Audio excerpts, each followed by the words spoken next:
Marcos, Bruno, boa tarde. Queria que vocês, se pudessem esclarecer como é que ficou essa situação do Wesley, né? Ele deveria estar lá na segunda-feira, foi um pedido do Atalanta, o Flamengo decidiu que não. Enfim, a negociação realmente acabou. Tem outras situações para o Wesley. E também como é que está a cabeça dele. Ele se lesionou, ficou de fora do jogo. A gente soube uma matéria, se não me engano, do pessoal do GE, de uma bronca que ele levou do Tite, enfim. Mentira. Essa matéria é mentirosa. A gente acolheu super bem o Wesley aqui, quando aconteceu a questão da Atalanta. Primeiro, são coisas que acontecem no futebol. É corriqueiro, das negociações avançarem, às vezes elas caem. O Wesley é um jogador que esportivamente a gente confia muito, como, por exemplo, aconteceu há pouco tempo com o Fabrício Bruno, e a gente confia demais. O Fabrício Bruno, um atleta de seleção. O Wesley, a gente tem uma convicção plena que ele vai ser o lateral da seleção brasileira em breve. Aconteceu com o Fabrício, aconteceu com ele. A gente fica e vê como um reforço esportivo os dois estarem aqui conosco. É óbvio que às vezes as questões financeiras pesam numa transferência, mas esportivamente os dois estarem aqui conosco reforça demais o elenco. Não teve bronca no Wesley, pelo contrário, ele foi muito bem acolhido aqui pelo Marcos, por mim, pelo Tite. Teve uma conversa muito franca e acolhedora com ele depois que ocorreu a questão da Atalanta ter desistido do negócio. Havia uma série de outros grandes clubes europeus interessados no Wesley, inclusive um que é público, que fez proposta, queria muito o Wesley. A gente renovou o contrato dele até dezembro de 2028, se eu não me engano, e a gente está aqui para ajudar ele, conta com ele. É um reforço enorme ele continuar aqui, acolhemos ele. É óbvio que nesse processo de negociação tem uma decisão também que é do jogador, e ele começa a se planejar, e quando isso volta atrás é algo que ele tem que saber lidar. Ele sempre gostou muito do Flamengo, é feliz aqui, ele é grato, reconhece as oportunidades, como o próprio Michel falou, né, que o Flamengo ofereceu para a vida dele, esportiva. A gente renovou o contrato dele, acredita muito nele, e a gente procurou acolher o Wesley quando ocorreu. Foi uma conversa muito franca, acolhedora. A gente vai ajudar o Wesley no que ele precisar para ele poder voltar a performar, tá tranquilo aqui. Do ponto de vista da comissão técnica, o Tite reforçou para ele que conta muito com ele. Mesma coisa que eu estou falando aqui, que ele é um reforço para a equipe, está conosco, que inclusive ele falou na própria coletiva de imprensa. O pessoal do Manchester United até ligou para o Tite para saber dele sobre questões esportivas, e ele deu as melhores referências possíveis para vocês terem noção do tipo de clube que observa e se interessa pelo Wesley. E a mesma coisa que ele sempre falou, que conta muito com ele, para ele seguir no trabalho, seguir focado, que ele vai ajudar a gente demais para estar com a cabeça aqui no que interessa para todos nós, que são as lutas pelos títulos. Então essa matéria é mentirosa, não teve bronca do Tite no Wesley, pelo contrário. O que tem com todos os atletas ali é normal, são sempre questões de evolução, do atleta melhorar, e que ele faz com todos. Mas sobre esse aspecto foi uma conversa acolhedora, e de ter o Wesley, é uma felicidade ter o Wesley aqui de novo conosco, de forma continuada. Eu tenho certeza que ele vai ajudar muito o Flamengo na briga pelas 3 competições. Eu vou acrescentar um pouquinho a mais em relação ao que o Bruno está falando. Quanto a essa matéria aí que ela perguntou e que ele respondeu, eu não li a matéria, não sei, então... Não... Só para deixar claro, não foi. Sim, mas assim, eu não li nada, então eu não vou nem... Não quero entrar nem nesse mérito, se foi do GS, não foi, não quero entrar nesse mérito. Mas eu quero esclarecer aqui, e até convidar vocês que estão aqui, as pessoas que vão nos ouvir aqui, que vão ler um pouquinho, em relação ao seguinte. A gente está há 5 anos e 5 meses aqui. Tratamos vendas e compras com jogadores em toda a Europa. Portugal, França. Inglaterra, Espanha. Espera aí, Bruno. Espera aí, deixa eu ouvir. Eu não tenho Estava tentando te a tua completar. concentração. Que eu sei onde é que eu quero chegar. Vai. Então a gente chegou e nós tivemos a oportunidade de ter relações com a Ásia, com a Europa, com todos os lugares. A gente nunca teve nenhum tipo de problema nessas relações de compra e venda ou empréstimo. A gente comprou, a gente emprestou, a gente fez de tudo nesses 5 anos e 4 meses. E de um dia para o outro, não sei porquê, começa as ilações covardes, mais uma vez de amadorismo, e que não sei o quê. Não teve absolutamente nada disso, gente. O que aconteceu é que um clube que gostaria de comprar um jogador, depois de estar fechado, entendeu que deveria não fazer o negócio. E tem um ponto aí que eu acho que é bom eu registrar. É praxes para todo clube que, quando vende o jogador, é ele que faz o contrato. E o revisor é quem compra. Esse clube na Itália foi intransigente e falou que eles é que deveriam fazer o contrato. Nós deixamos. Eles fizeram o contrato. Quando eles mandaram para a gente, querendo ganhar um pouquinho mais de tempo em relação a ajustar as coisas, fazer com calma.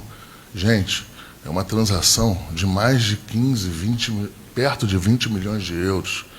Isso não é brincadeira, é um contrato internacional que precisa de revisão, que precisa entender que a palavra que esteja lá, ou inglês, ou francês, ou qualquer idioma, seja exatamente aquela que quer dizer no contrato. Isso não é brincadeira. O Flamengo mesmo assim deixou a Atalanta fazer e nós fomos o revisor. Estava tudo dentro do prazo. Eles correram de um jogador nosso, correram de um jogador da Espanha. Agora, infelizmente, eu não quero sempre... que já começa a ficar muito ruim esse negócio de política, ninguém aguenta mais. Mas não teve, eu queria falar para a torcida do Flamengo, para todos os torcedores, a gente aqui não perdeu nenhum tipo de prazo. É covarde essa relação. A gente faz as coisas com responsabilidade e tem que fazer com calma. E deixa eu falar um ponto. Vai fechar a janela daqui a 1 semana, 10 dias. Tinha tempo hábil para chegar e, olha, não concordamos em liberar o jogador depois da Bolívia, do jogo da Bolívia, para deixar mais claro para todos vocês. Nós queremos o jogador tal dia. Fazia essa revisão, mandava e-mail, a gente aceitava e acabou. Então não aconteceu nada anormal desta negociação. O Flamengo não perdeu essa negociação. E eu vou falar um pouquinho da parte esportiva, em que a gente tanto é criticado. Aí eu vou falar do jogador, da parte esportiva diretamente, que tanto a gente é criticado, que tanto a gente foi criticado, que tanto foi questionado em relação a precisar de lateral direito. Então veio o Atalanta, vem um time na Inglaterra, vem um time na França. Todo mundo enxerga com Wesley como um bom jogador e um jogador que vai resolver o problema deles também nesse momento. O único que não acha que resolva nossos problemas são as pessoas mais aqui em relação ao Brasil. Então, assim, eu acho que a gente tem que ir lá, que são os profissionais, quer dizer que os profissionais lá querem o jogador.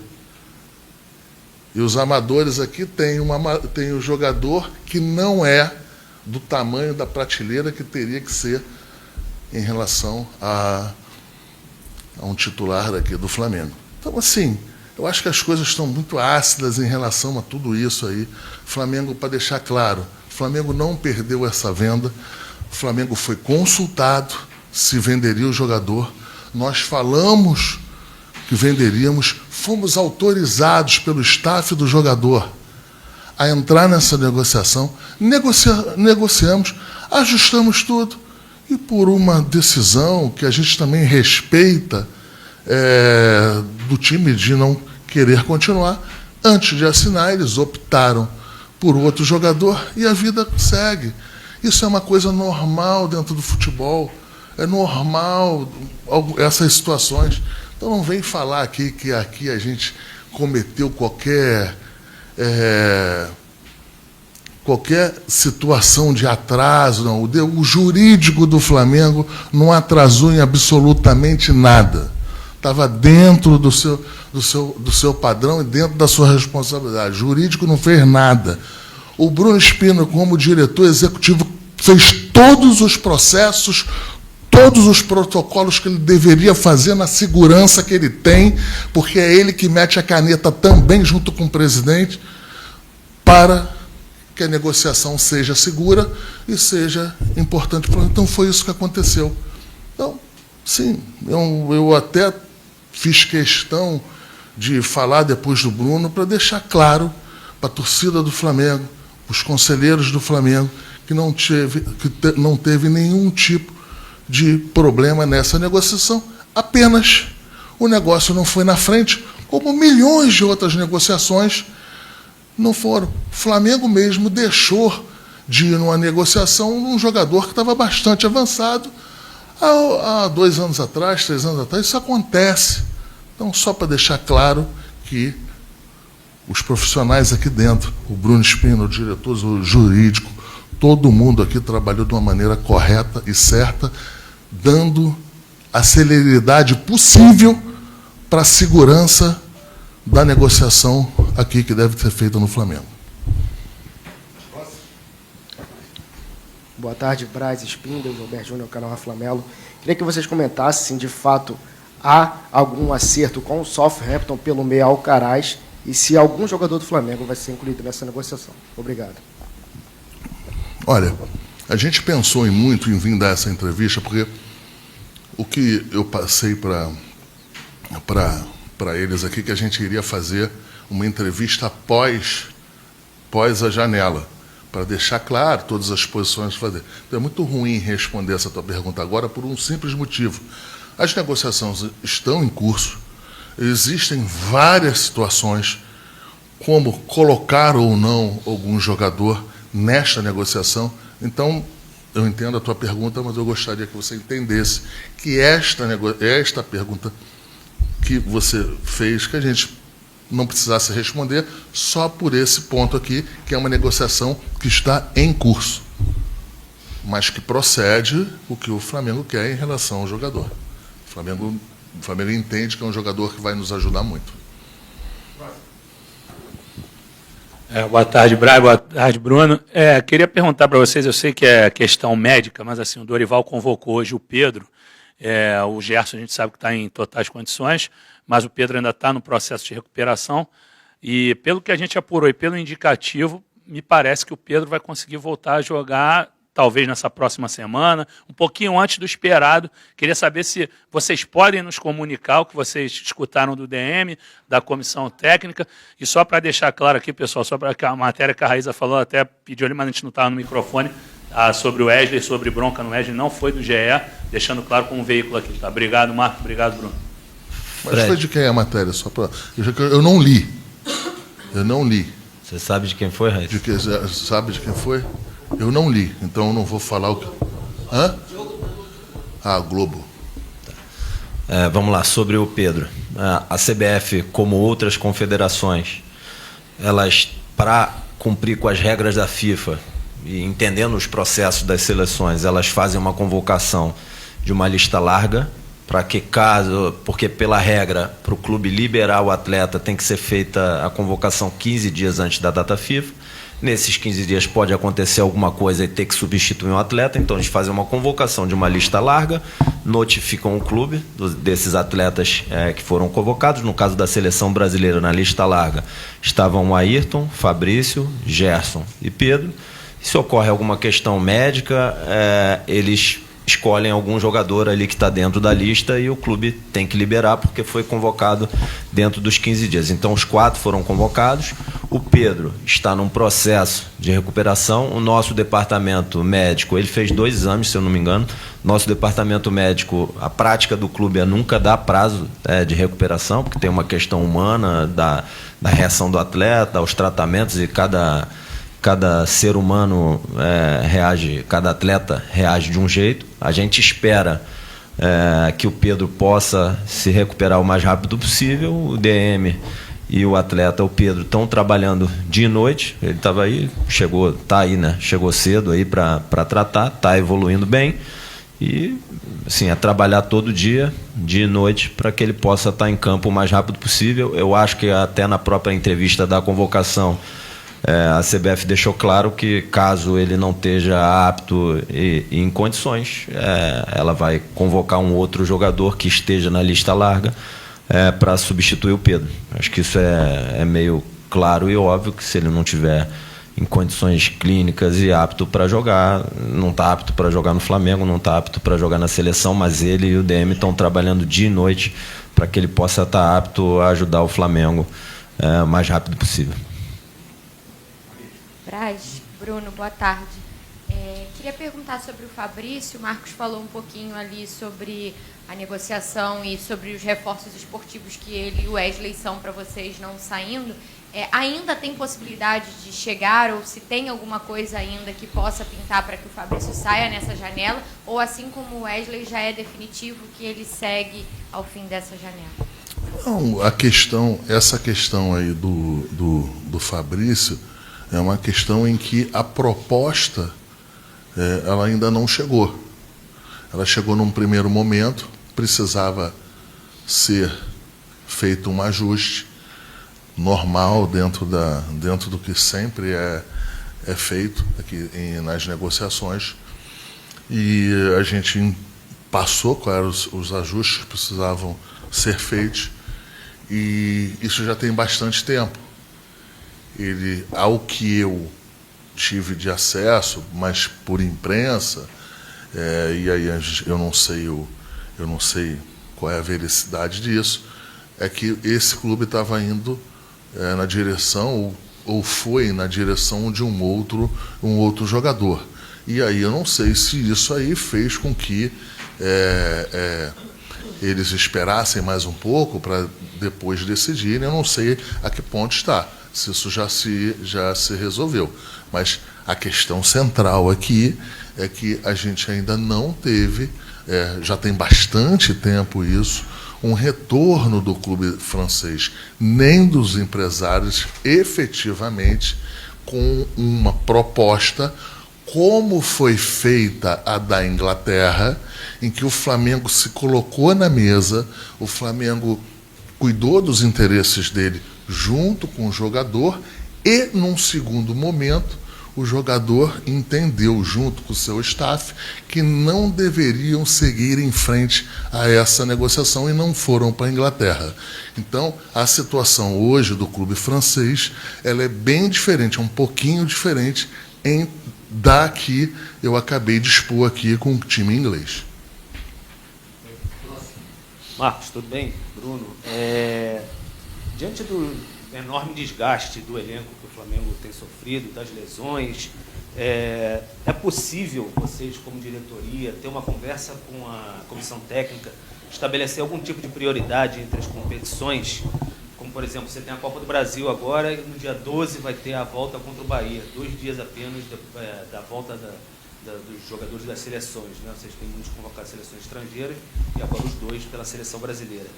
É possível estabelecer, de alguma maneira, uma prioridade de olho nesse desgaste físico e também que o time vem sofrendo? E só para não perder o hábito, só acrescentar mais uma coisinha. Gabriel Barbosa, Gabigol, tem alguma novidade, questão de renovação, etc.? Vamos lá, respondendo a primeira pergunta em relação à escolha de um campeonato. Eu acho que isso hoje ainda não foi feito, ainda não sei se precisará fazer. O que eu posso te dizer, Pedro, é que a comissão técnica e a diretoria dá o respaldo para a comissão técnica para que se coloque o melhor time possível no jogo em que o Flamengo vai disputar, independente se é da Copa do Brasil, independente do Campeonato Brasileiro ou da Libertadores. Uma questão que a gente foi muito debatida entre os jornalistas, a torcida, e até com muitas críticas, se não me engano, foi o jogo contra o São Paulo, em que a gente teria uma premissa que nós estaríamos segurando ou ajustando alguns jogadores em detrimento ao jogo que iria ser contra o Palmeiras na quarta-feira, que era o jogo posterior a isso. Então, o que acontece? Às vezes, a gente faz uma análise de um recorte um pouco maior, não de um jogo só, mas do jogo subsequente, do tamanho, do peso desse jogo. Isso acontece de fato. Mas isso não quer dizer que a gente chegue e escolha uma competição. Eu acho que isso não deveria acontecer, mas pode acontecer. Mas, nesse momento, a gente entende que ainda é possível a gente seguir em todas as competições, como estamos em pé em todas as competições, para que a gente possa, se tiver que decidir isso um pouco mais na frente, até decidir. Mas hoje eu te garanto que a gente não tem nenhuma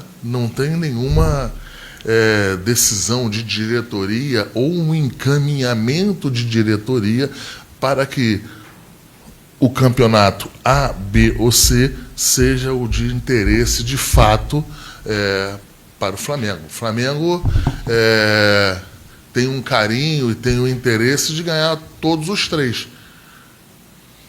Durante esses últimos 5 anos e meio, tivemos ano que nós ganhamos Copa do Brasil e Libertadores, ano que a gente ganhou Campeonato Brasileiro e Libertadores.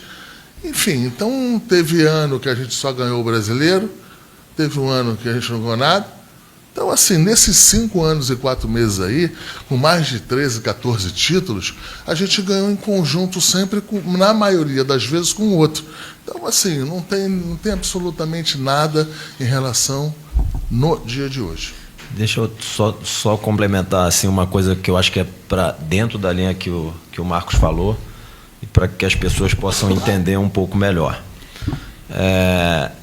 Tem muitas baixas que são médicas, são vetos médicos, tá?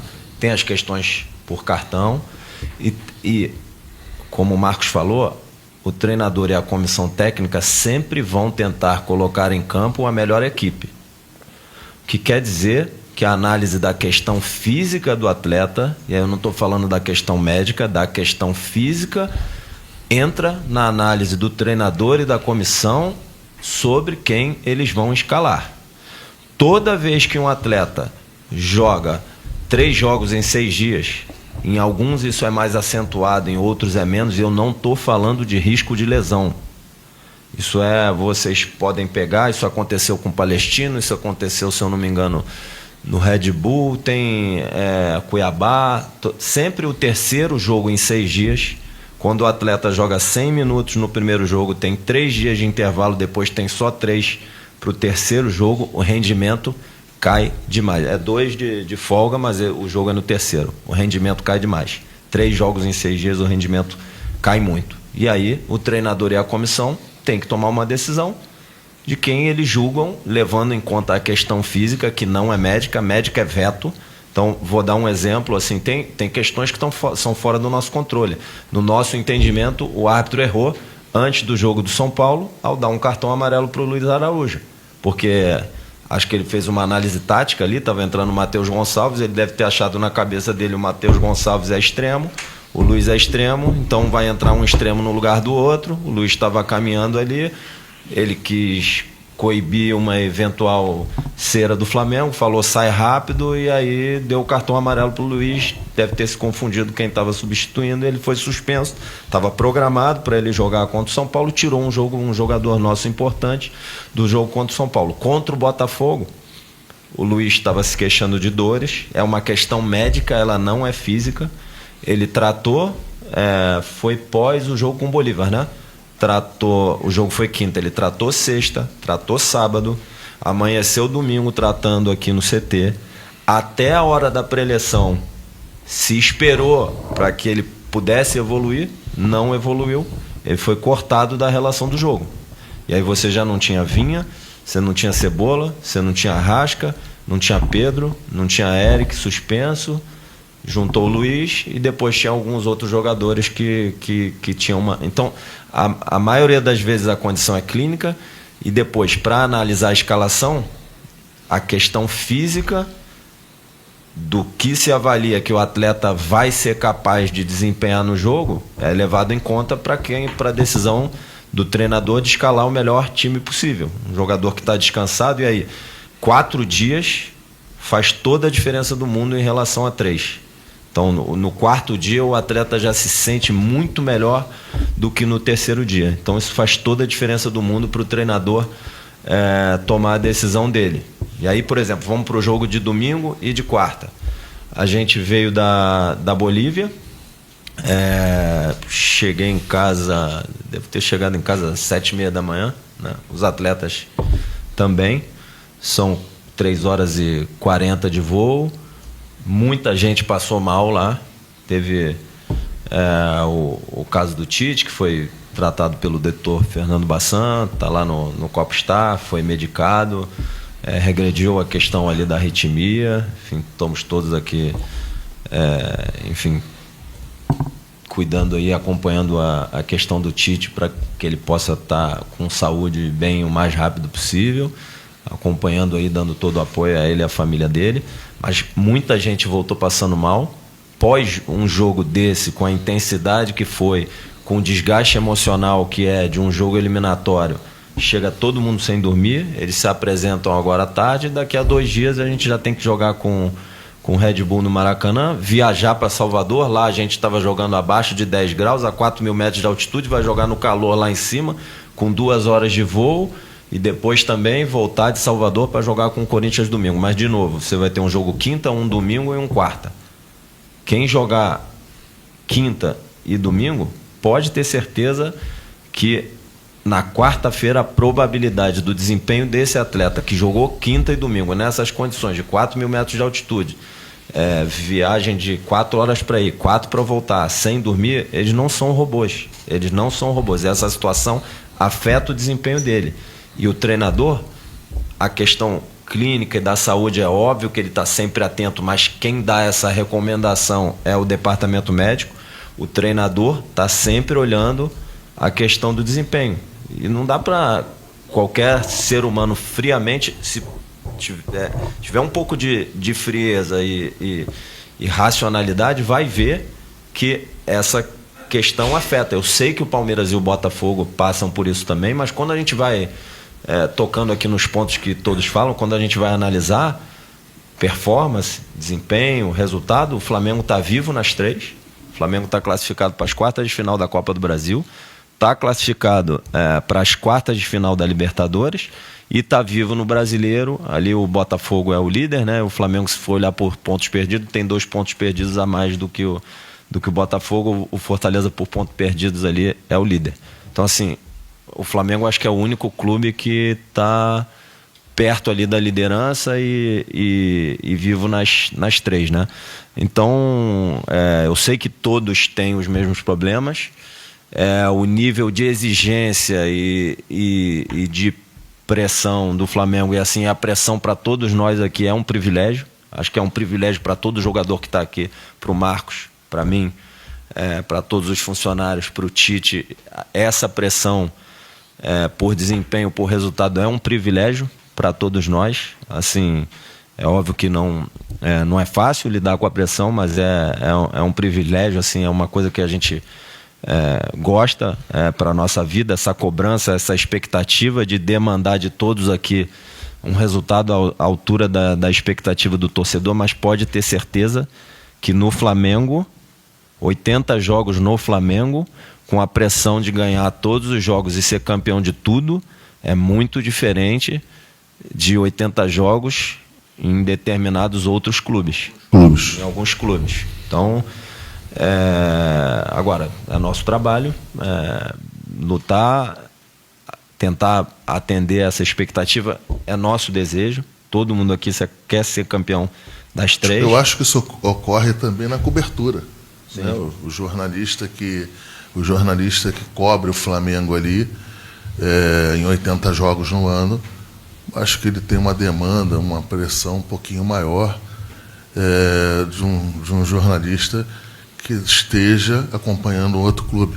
É lógico que os níveis dos jornalistas são os mesmos, você tem o mesmo editorial, mas eu tenho certeza absoluta que a cobrança é diferente. Está todo mundo rindo aqui, ó. As câmeras não estão mostrando, mas a cobrança é diferente. E é o que o Bruno falou, essa cobrança é o que nos motiva, não tem essa cobrança que é o que faz também a gente, é uma engrenagem para que a gente tenha os resultados esportivos que aqui precisa ter, que é diferente.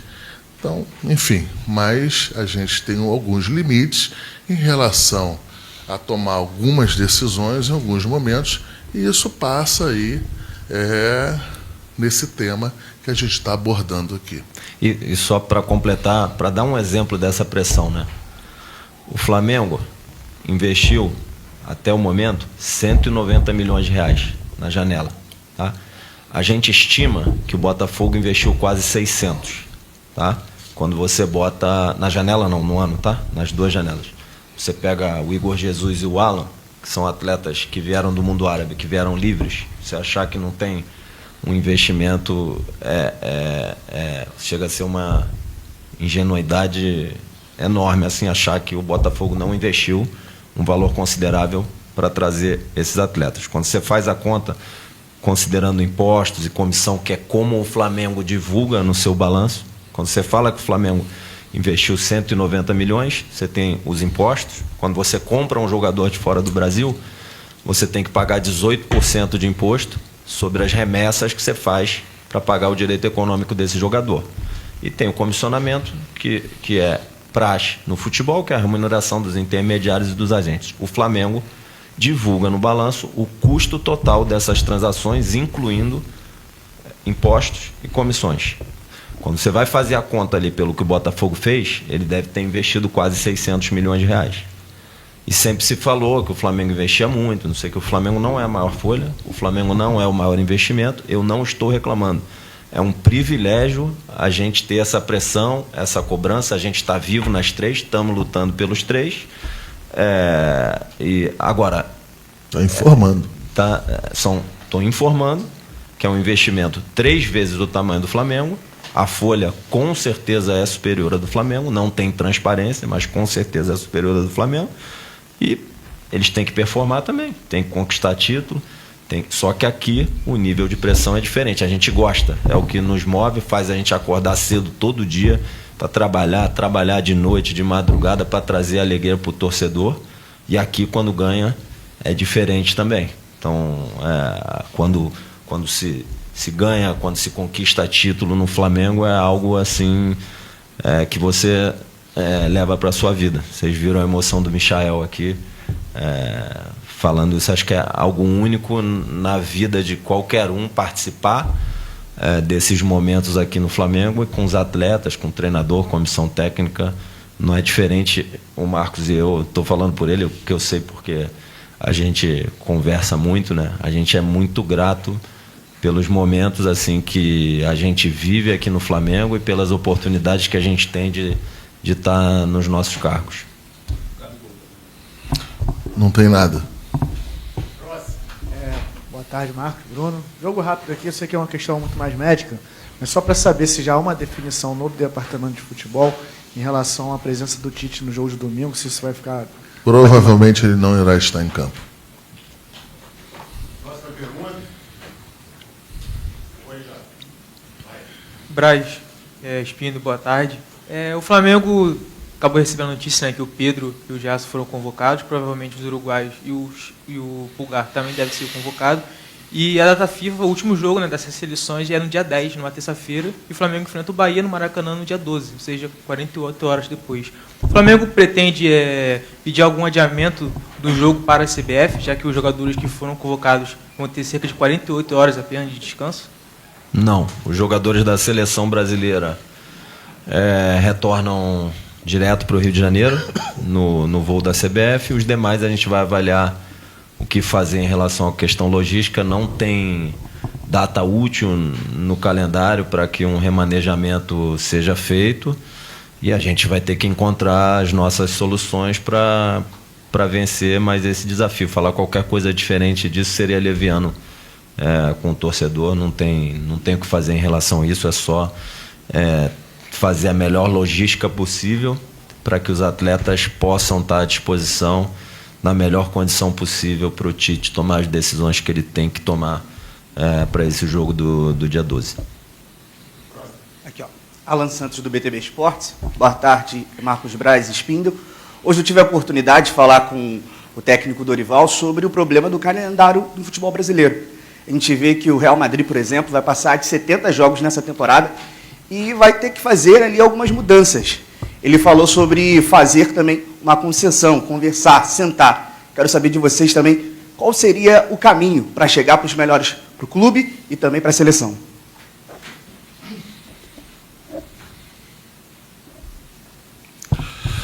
Olha só, esse tema que você levantou e abordou, ele é matemático. Não é só a intenção, né? Por mais que tenha boa intenção de A ou B de resolver esse tema é matemático. Não tem como compor, não tem como administrar estas situações com o número de jogos que se tem. Então, dito isso, ou você reduz o número de jogos em competições A, B, C, D, que eu não quero aqui falar qual a competição que tem que ser feita. Ou você faz isso, ou é conversa fiada. Não conseguimos enfrentar esse problema de frente, nem a gente, nem a CBF, nem os jornalistas, nem ninguém. Somente por isso, não é porque da questão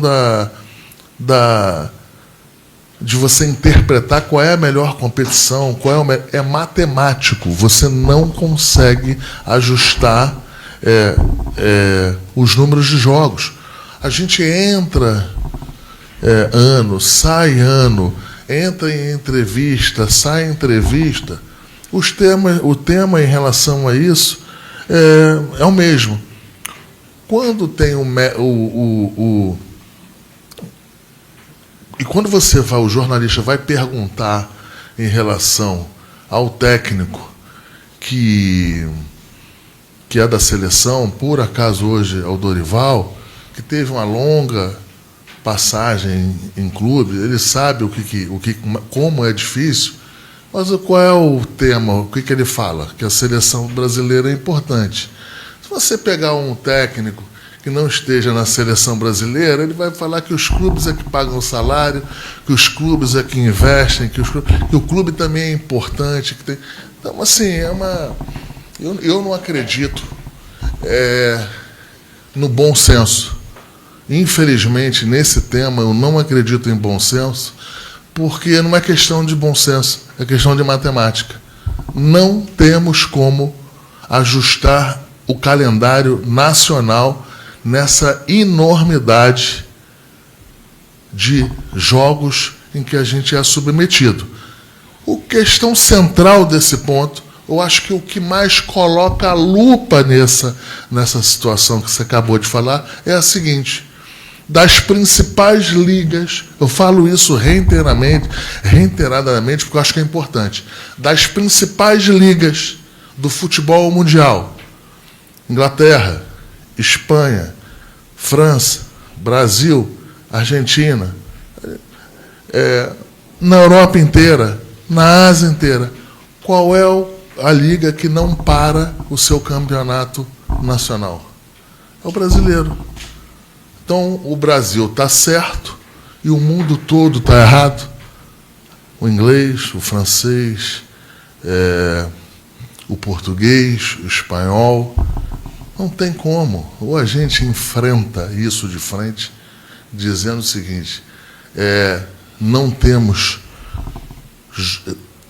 dias para esses jogos todos, ou a gente aqui, semana que vem, vai estar outro aqui respondendo e outro aí perguntando, e a mesma coisa. E o pior, agora eu vou te falar o pior, todo mundo sabe disso. Essa que é a vergonha. A vergonha e a falta de cara de pau é essa. Todo mundo sabe disso. Eu sei que não pode ser diferente, a CBF sabe que não pode ser diferente, a Federação do Rio sabe que não pode ser diferente, os jornalistas sabem que não pode ser diferente, e a gente segue respondendo e vocês seguem perguntando, porque não tem data. Ou se diminui o campeonato A, B ou C e se ajusta, ou a gente vai continuar assim. Pelo que eu vejo, a gente vai continuar assim. Deixa eu só complementar um ponto. Todas as conversas que a gente tem com a CBF sobre esse tema, tanto publicamente como internamente, ela joga a questão do calendário nos clubes. Ela fala, vocês é que é um problema de vocês aí, vocês é que escolhem jogar tantos jogos e tal. Primeiro, a decisão do calendário é uma decisão, exceto as datas da Conmebol e da FIFA, as demais datas são uma decisão unilateral da CBF. O resto que falarem é balela. Quem faz o calendário, tirando Sul-Americana, Recopa, Libertadores e as datas FIFA de seleção, são uma decisão da CBF. A CBF entende que ela tem o poder para fazer e que isso não afeta ela. Eu acho que esse é um raciocínio um pouco torto, inclusive para o principal produto da CBF, que é a seleção brasileira.